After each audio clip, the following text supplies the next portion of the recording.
Hello, everybody. Hope you're having a good Friday and getting ready for a nice weekend. Tonight, we're going to finish up chapter 3 of The Graveyard Book by Neil Gaiman. It's getting really good.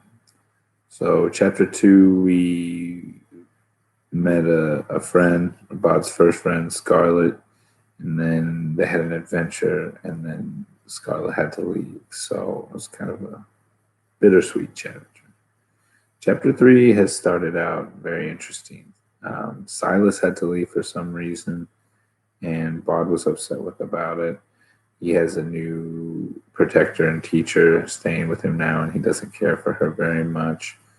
We also got introduced to some kind of villainous characters called the Ghouls, and they talk a little funny, and they just got into the graveyard. And Bod is sleeping right next to the Ghouls Gate. Big mistake. So we're about to find out what happens. The name of this chapter is The Hounds of God or Hound of God. I don't know if it's plural or not, but there has been a mysterious dog lingering around the graveyard, so hopefully that'll play into it a little bit. All right, let's get to it. Bod woke then. The three faces staring into his could have been those of mummified humans, fleshless and dried, but their features were mobile and interesting. Mouths that grinned to reveal sharp, stained teeth, bright, beady eyes, clawed fingers that moved and tapped. Who are you? Bod asked. We, said one of the creatures. They were, Bod realized, only a little bigger than he was. His most important folk, we is. This here is the Duke of Westminster. The biggest of the creatures gave a bow, saying, Charmed, I'm sure. And this is the Bishop of Bath and Wells. The creature with grinned sharp teeth and let a pointed tongue of improbable length waggle between them did not look like Bod's idea of a bishop. Its skin was piebald and it had a large spot across one eye, making it look almost piratical. And I have the honor to be their Honorable Archibald Fitzhugh, hat at your service. The three creatures bowed as one. The Bishop of Bath and Wells said, Now, me lad, what's your story, eh? And don't tell any porkies. Remember as how you're talking to a bishop. You tell him, your worship, said the other two. So Bod told them. He told them how no one liked him or wanted to play with him, how no one appreciated him or cared, and how even his guardian had abandoned him. Blow me down, said the Duke of Westminster, scratching his nose, a little dried up thing that was mostly nostrils. What you need is to go somewhere that people would appreciate you.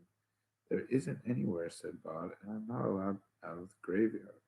He needs an old world of friends and playfellows, said the Bishop of Bath and Wells, wiggling his long tongue. A city of delights, of fun and magic, where you would be appreciated and not ignored.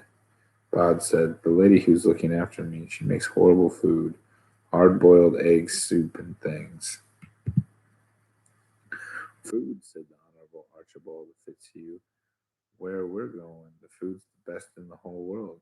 Makes me tongue rumble and me mouth water just thinking about it. Can I come with you? Asked Bod. Come with us, said the Duke of Westminster. He sounded shocked. Don't be like that, your grace, said the Bishop of Bath and Wells. Have a blinking heart. Look at the little mite. Hasn't had a decent meal and I don't know how long. I vote to take him, said the Honorable Archibald Fitzhugh. There's good grub back at our place. He patted his stomach to show just how good the food was. So, you game for adventure? Asked the Duke of Westminster, won over by the novel idea. Or do you want to waste the rest of your life here? With the bony fingers, he indicated the graveyard and the night. Bod thought of Miss Lupescu and her awful food and her lists and her pinched mouth. I'm game, he said. The three new friends might have been his size. They were far stronger than any child, and Bod found himself picked up by the Bishop of Bath and Wells and held high above the creature's head, while the Duke of Westminster grabbed a handful of mangy looking grass, shouted what sounded like Scathe, Kava, and pulled. The stone slab that covered the grave swung open like a trap door, revealing a darkness beneath. Quick now, said the Duke, and the Bishop of Bath and Wells tossed Bod into the dark opening, then leapt in after him, followed by the Honourable Archibald Fitzhugh, and then with one agile bound by the Duke of Westminster, who, as soon as he was inside, called out, Way, Carados, to close the ghoul gate, and the stone crashed down above them. Bod fell, tumbling through the darkness like a lump of marble, too startled to be scared, wondering how deep the hole beneath the grave could possibly be. Then two strong hands caught him beneath the armpits, and he found himself swinging forward through the pitch blackness. Bod had not experienced total darkness for many years. In the graveyard he saw as the Dead Sea, and no tomb or grave or crypt was truly dark to him. Now he was in utter darkness, feeling himself being pitched forward in a sequence of jerks and rushes, the wind rushing past him. It was frightening, but it was also exhilarating. And then there was light, and everything changed. The sky was red, but not the warm red of sunset. This was an angry red, glowering red, the color of an infected wound. The sun was small and seemed like it was old and distant. The air was cold, and they were descending a wall of tombstones and statues jutted out the side of the wall, as if a huge graveyard had been upended. And like three wizened chimpanzees in tattered black suits that did up in the back, the Duke of Westminster, the Bishop of Bath and Wells, and Honourable Archibald Fitzhugh were swinging from stone to stone, dangling Bod between them as they went, tossing him from one to another, never missing him, always catching him with ease, without even looking. Bod tried to look up to see the grave through which they had entered this strange world, but he could see nothing but headstones. He wondered if each of the graves they were swinging past was a door for the kind of people who were carrying him. Where are we going? He asked, but his voice was whipped away by the wind. They went faster and faster. Up ahead of them, Bod saw a statue swinging, and another two creatures came catapulting out into the crimson-skied world, just like the ones that carried Bod.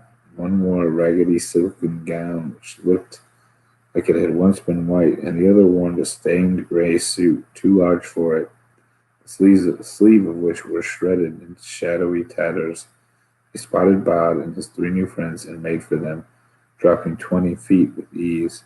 The Duke of Westminster gave a guttural squawk and pretended to be scared, and Bod and the three of them swung down the wall of graves with the two new creatures in pursuit.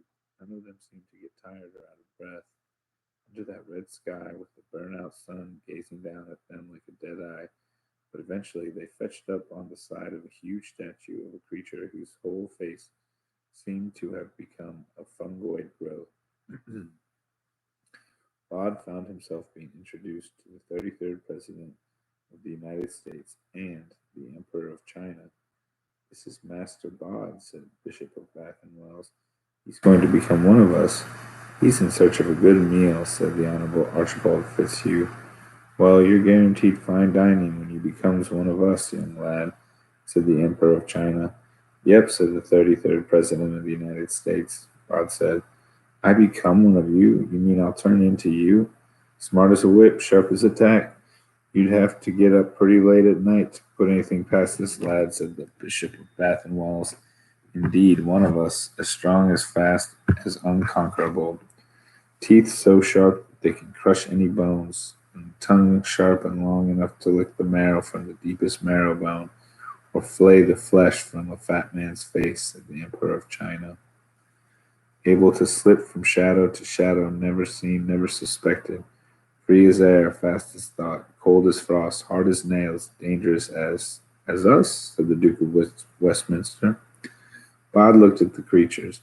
But what if I don't want to be one of you? He said.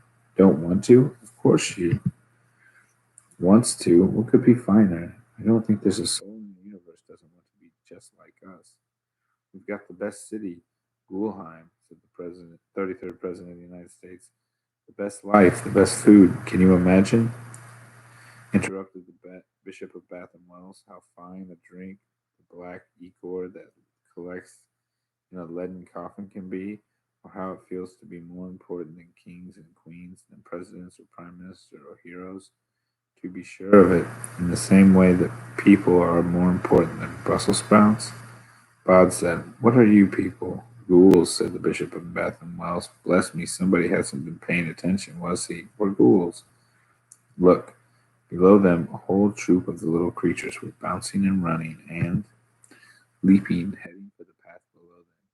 And before he could say another word, he was snatched up by a pair of bony hands and was flying through the air in a series of jumps and lurches as the creatures headed down to meet the others of their kind.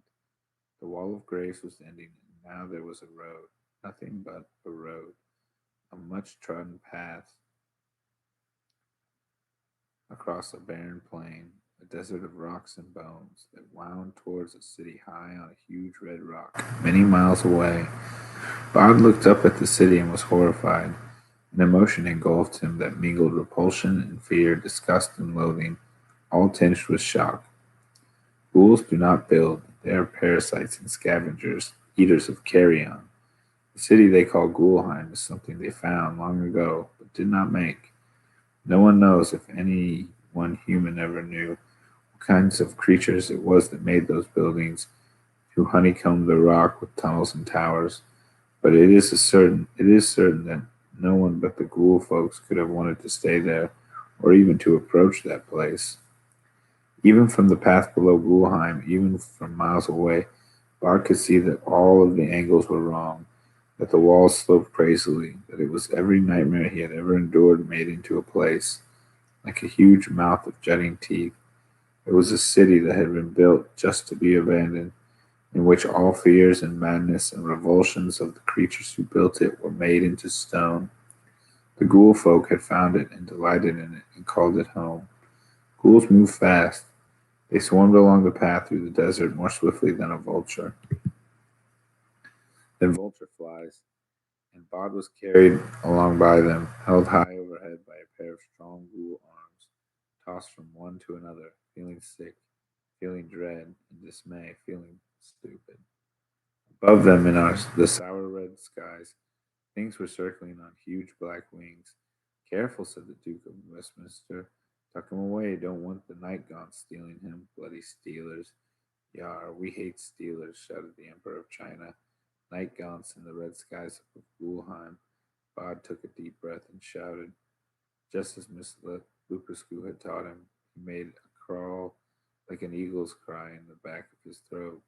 One of the winged beasts dropped towards them, circled lower, and Bode made the call again until it was stifled by hands clamping over his mouth. Good idea, calling him. Down, said the Honorable Archibald Fitzhugh. But trust me, they aren't edible until they've been rotting for at least a couple weeks, and it just causes trouble. No love lost between our side and theirs, eh? The night gaunt rose again in the dry desert air to rejoin its fellows, and Bod felt all hope vanish. The ghouls sped on towards the city on the rocks, and Bod, now flung unceremoniously over the stinking shoulders of the Duke of Westminster, was carried with them. The dead sun set, and two moons rose, one huge and pitted and white, which seemed as it rose to be taking up half the horizon, although it shrank as it ascended, and a smaller moon, the bluish green color of the veins of mold on cheese. And the arrival of this moon was an occasion of celebration for the ghoul folk. They stopped marching and made a camp beside the road.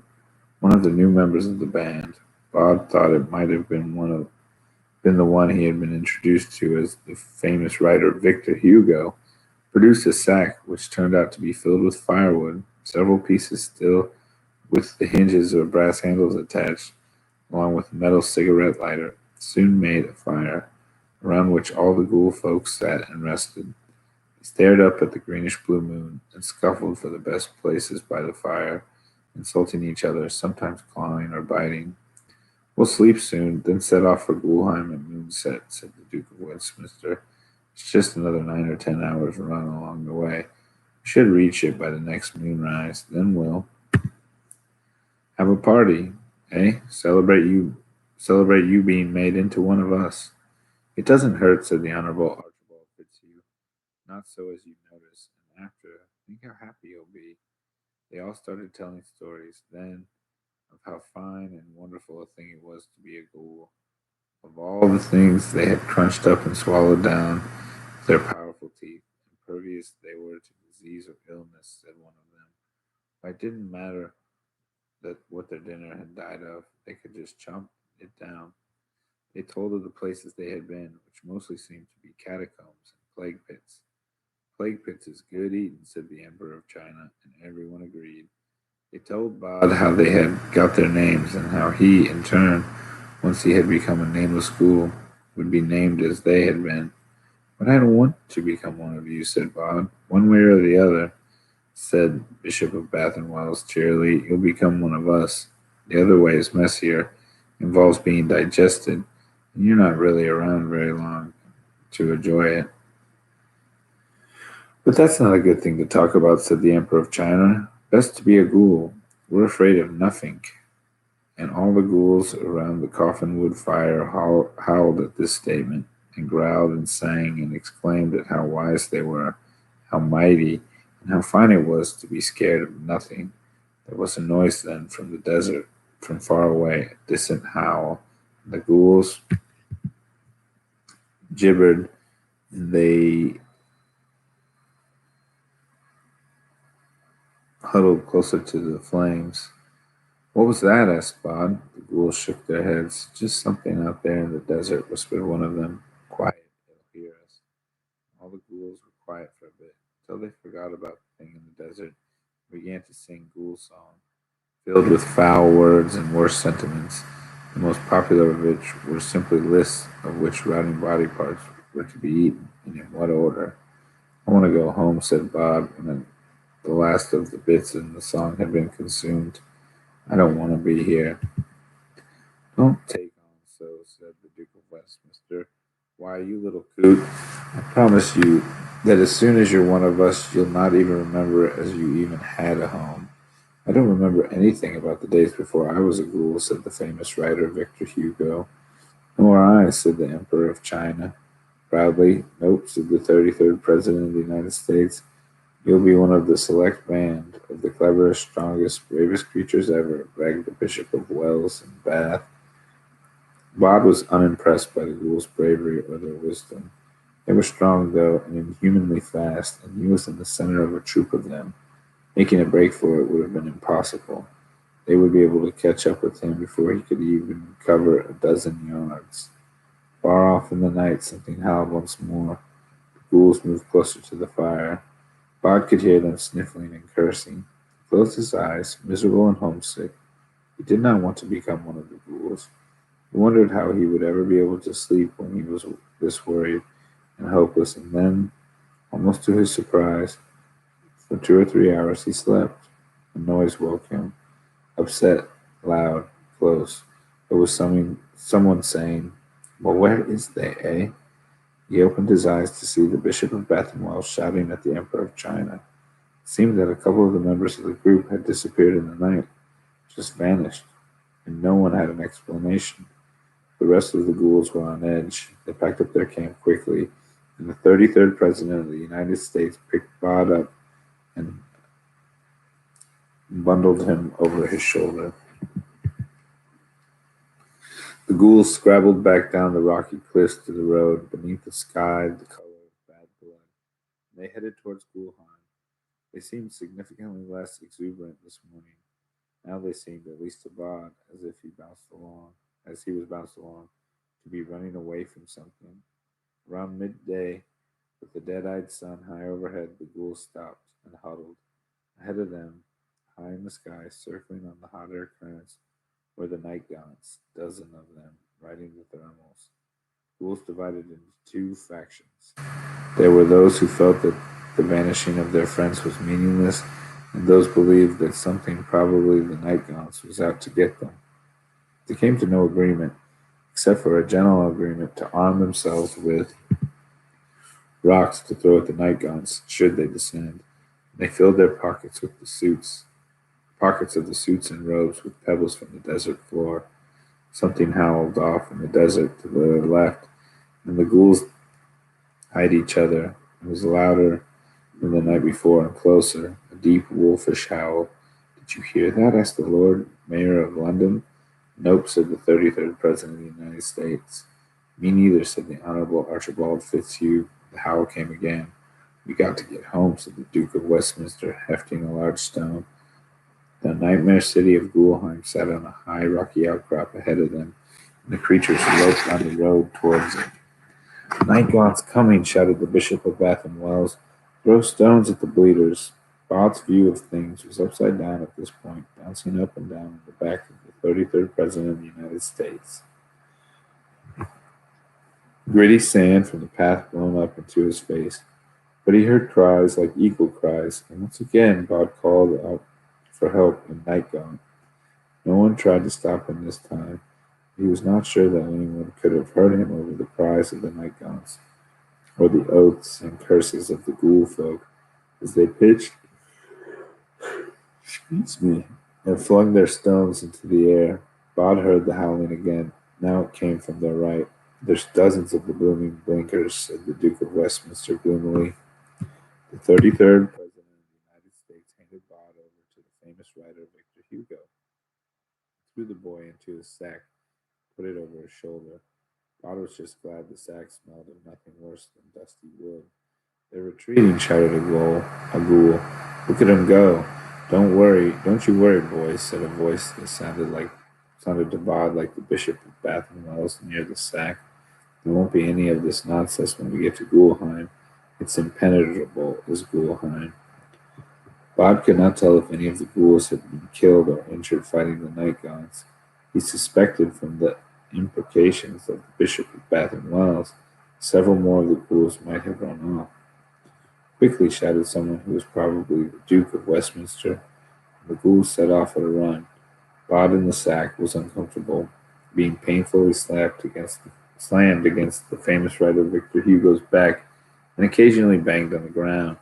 To make his time in the sack even more uncomfortable, there were still several lumps of wood, not to mention sharp screws and nails, in there with him, the final remnants of the coffin-based firewood. The screw was just under his hand, digging into him. Despite being jogged and jounced and jolted and jarred with every one of his captor's steps, Bod managed to grasp the screw in his right hand, felt the tip of it sharp to the touch.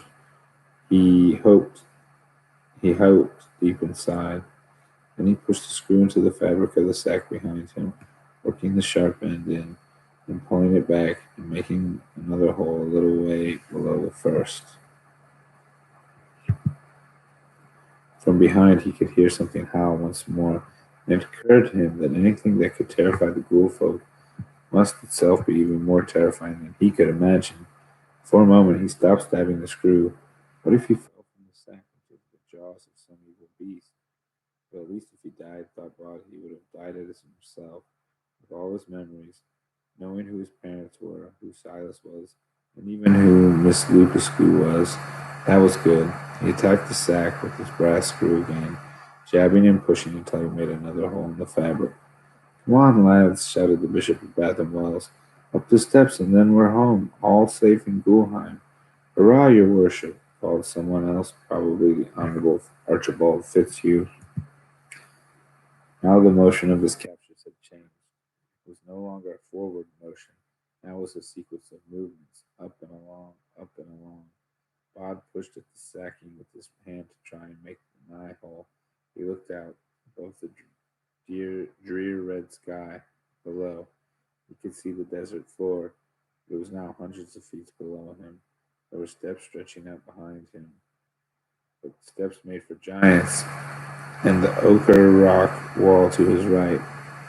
Ghoulheim, which Bod could not see from where he was, had to be above them. To his left was a sheer drop. He was going to have to fall straight down, he decided, onto the steps, and he would just hope the ghouls wouldn't notice that he was making his break for it in their desperation to be home and safe. He saw night gaunts high in the red sky, hanging back, circling. He was pleased to see there were no other ghouls behind him. Famous writer Victor Hugo was bringing up the rear, and no one was behind him to alert the ghouls to the hole that was growing in the sack, or to see Bod if he fell out. There was something. Bod bounced onto the side, away from the hole, but he had seen something huge and gray in the steps beneath, pursuing them, and he could hear an angry growling noise. Mr. Owens had an expression for two things he found equally unpleasant. "I'm between the devil and the deep blue sea," he would say. Bod had wondered what this means, having seen in his life in the graveyard neither the devil nor the deep blue sea. "I'm between the ghouls and the monster," he thought. And as he thought it, sharp canine teeth clawed at the sacking, pulled at it until the fabric tore along the rips Bod had made.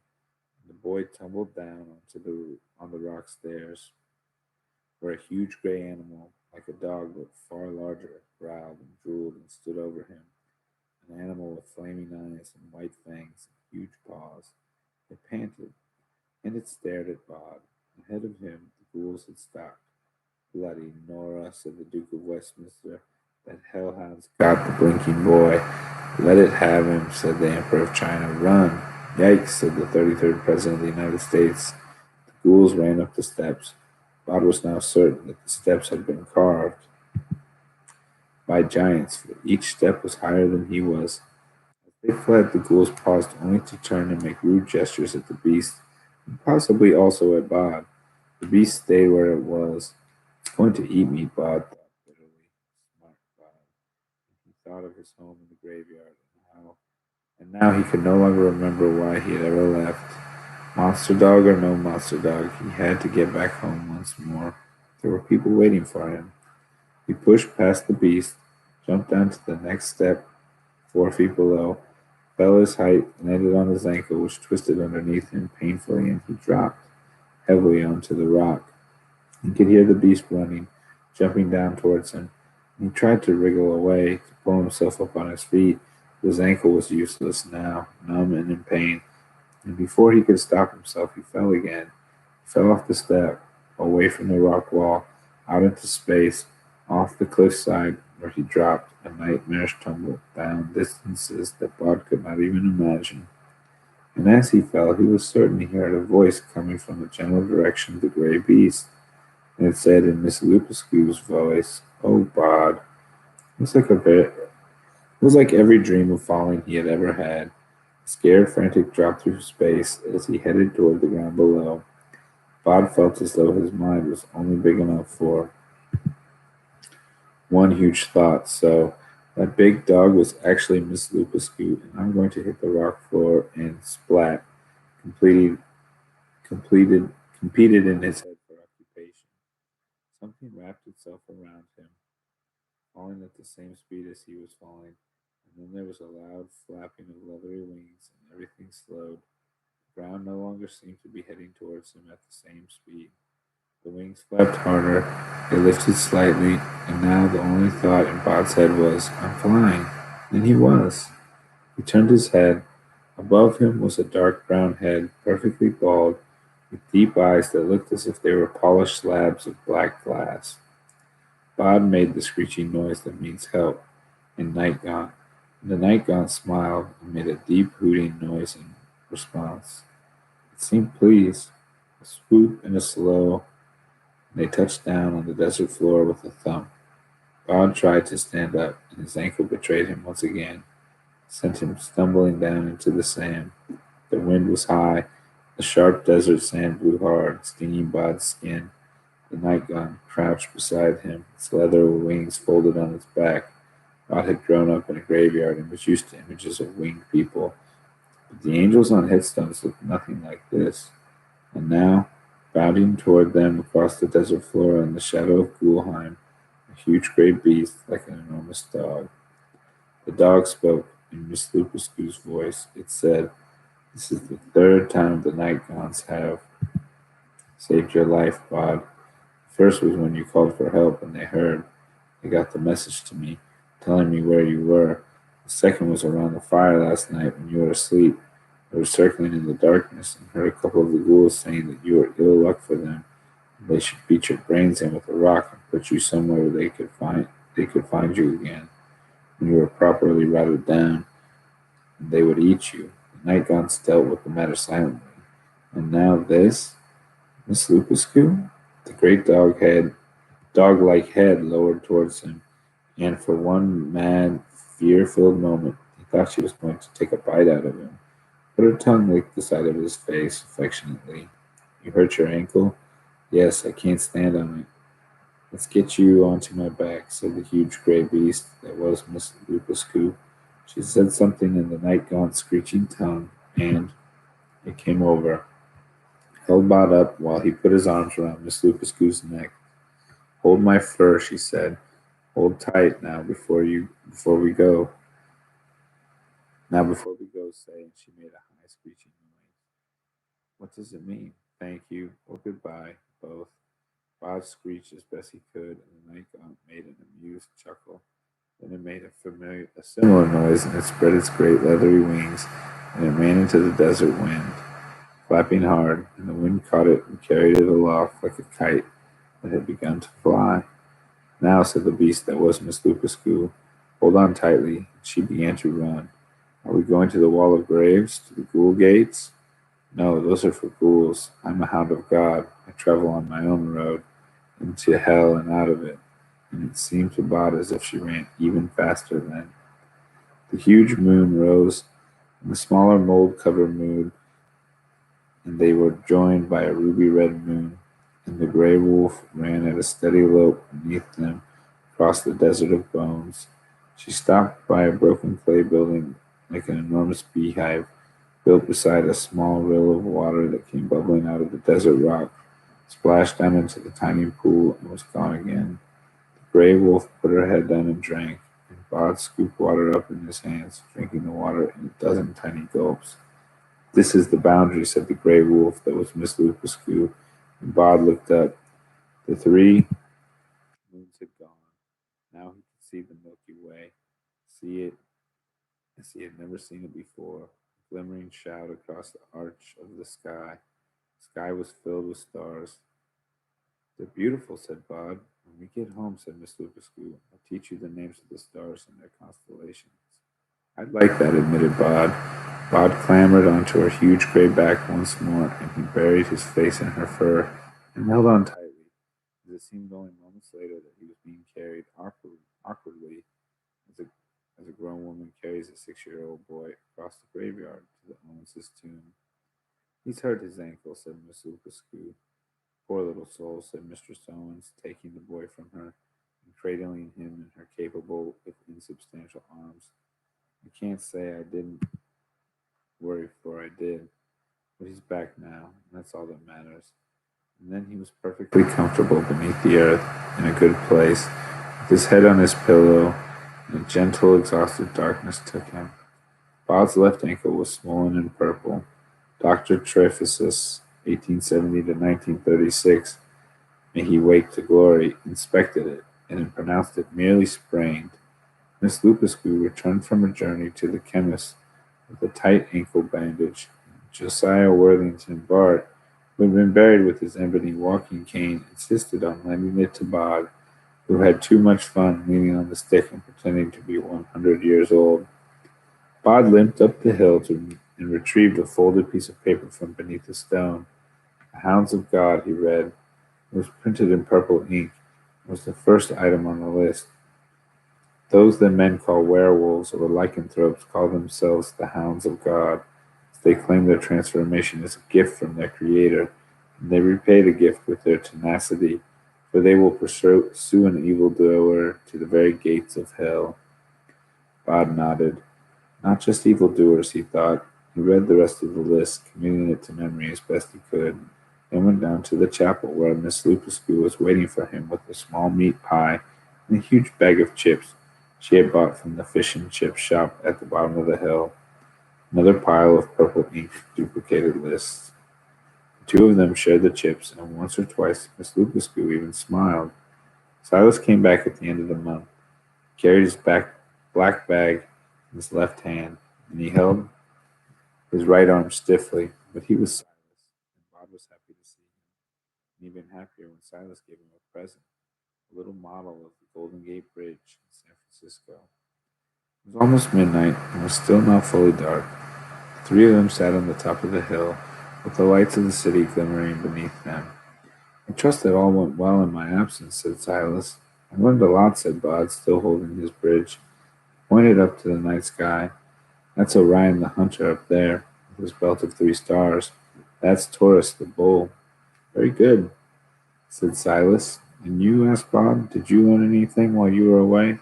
Oh, yes, said Silas, but he declined to elaborate. I also, said Miss Lupuscu primly. I also learned things. Good, said Silas.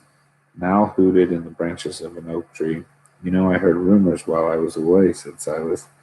It's some weeks ago. You both went somewhat further afield than I would have been able to follow. Normally I would advise caution, but unlike some, the ghoul folk have short memories. Bod said, It's okay. Miss Lupuscu looked after me. I was never in any danger. Miss Lupuscu looked at Bod, and her eyes shone. Then she looked at Silas. There are so many things to know, she said. Perhaps I come back next year, in the high summer also, to teach the boy again. Silas looked at Miss Lupuscu. He raised an eyebrow a fraction. Then he looked at Bod. I'd like that, said Bod. All right, that's the end of chapter 3. Quite exciting indeed. We had a weird ghoul chase, and then we found out that Miss Lupuscu was a werewolf. She saved Bod. Also, the night gaunts are good things, and yeah, a lot of good stuff. It's a cool book. Hope you guys are enjoying it. I'm beat. It's Friday night, so I'm gonna crash out. I hope you guys have a great weekend. Be safe. Take care of yourselves and each other, and keep reading. Have a great night.